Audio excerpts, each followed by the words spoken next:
Биз бүгүн ишембилик кылып Орто Токой суу сактагычынын үстүндө жүрөбүз. Ошонун үстүндө ушундай свалка коюлган. Бореки кыянын ийизи экен. Ушул жактан суу катуу жаганда кыян агып келип, момундай келип бул свалканы агызып, андан ары Орто Токой суу сактагычына түшөт экен да. Түз эле Орто Токой суу сактагычына алып барып түшөт экен. Бул свалканы тозуп коюп турган эчтеке агратасы деле жок экен.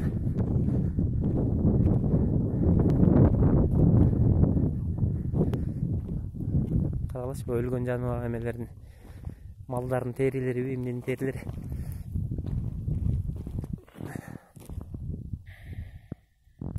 Орто Токой суу сактагыч дене жанында эле турат.